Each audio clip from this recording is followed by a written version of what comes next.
Hello, everyone, and welcome to Commercial Truck Training. You can call this a bit of a coach's corner. We've kind of set those aside a little bit for our Extra Mile podcast. Absolutely. Which, if you haven't subscribed to that yet, please do so on iTunes and Google Play.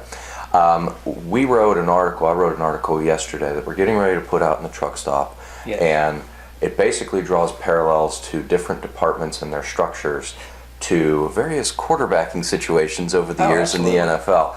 And it's a really cool tie-in. If you want that, let me know. Will at commercialtrucktraining.com, and I'll send it to you. But if you get our truck stop, of course, you'll get that as well.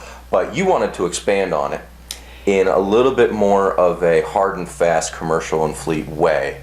So I'm going to let you go ahead and take over. This is basically what type of operation do you want to build? Absolutely, yeah, because we see a little bit of everything, and it's kind of funny because sometimes I'll go into a dealership and they talk about a competitor who has a well-developed fleet and commercial department, only to find out that it's not. Right. And one of the entities, what'll happen is they'll hire a fairly experienced fleet guy. There's a big difference in a commercial guy or gal and a fleet guy or gal. And they will hire that fleet guy, and what they get is someone who has made agreements with the manufacturer, whether it's Ford, whether it's Fiat Chrysler, whether it's any of those entities, GM, and this person has done a great job of building relationships with the fleet account executives of the manufacturer, right, either called an FAE or an RAE, and so what they end up being is an endpoint for courtesy deliveries. And they'll do a lot of them. This person gets paid per delivery, and all you do when you're an endpoint for courtesy deliveries is you get a prep fee.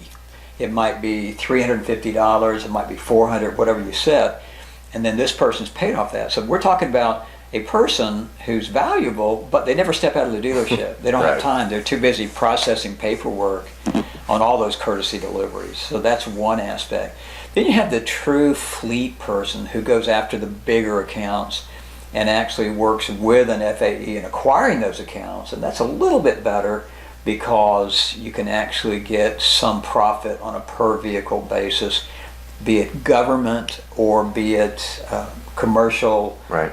Private businesses. I mean, both can happen. So that's another way to do it.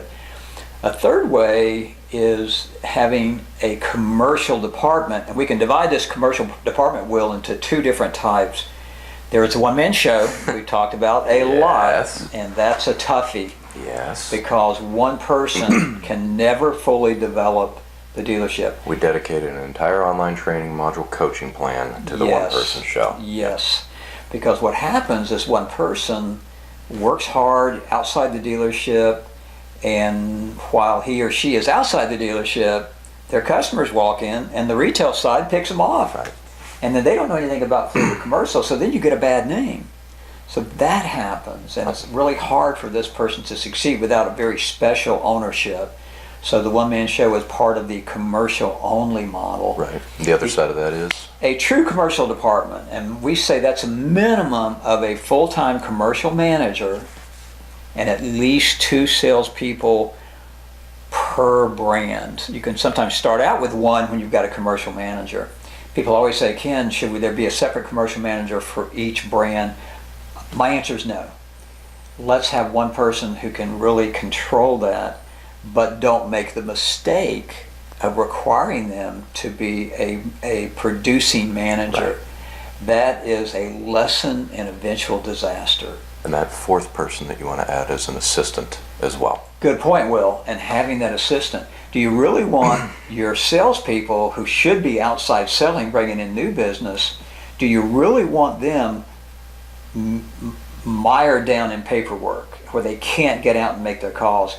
Otherwise, you'll be on a roller coaster because they'll build a business, then they're doing all their paperwork, they're not outside, it drops, then it goes back up, and then it drops and goes back up. We can even that out by hiring an assistant that will more than pay for themselves. So we like that ideal model to be a full-time, non-producing commercial manager, and we would like at least 2 per brand if you've got a major brand, let's say you're major Chevy, you might have 2 Chevy guys, but for your Chrysler operation as it's growing, you might have 1.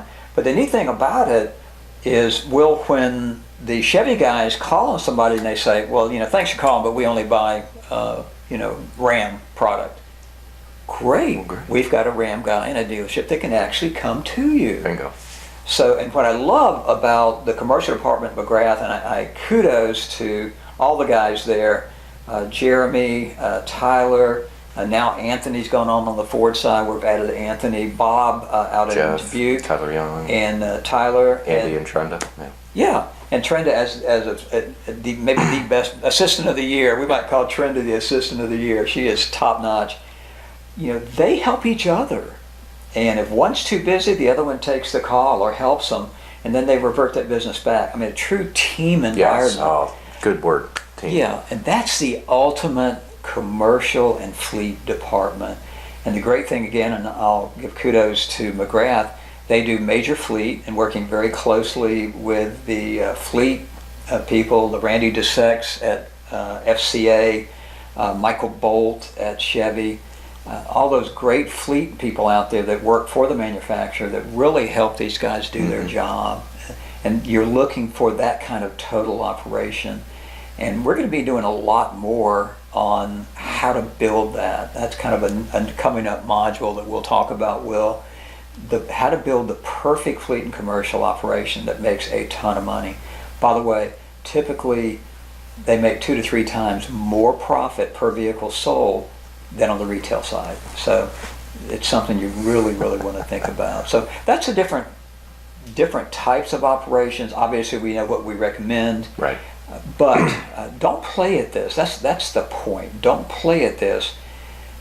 Don't just dip your toe in the water. Right. Jump in. If you need a life preserver to go with you, that's okay. But jump in that water, test it out, and start swimming, and you will be successful. Thanks so much for joining us. We'll be back soon. Take care.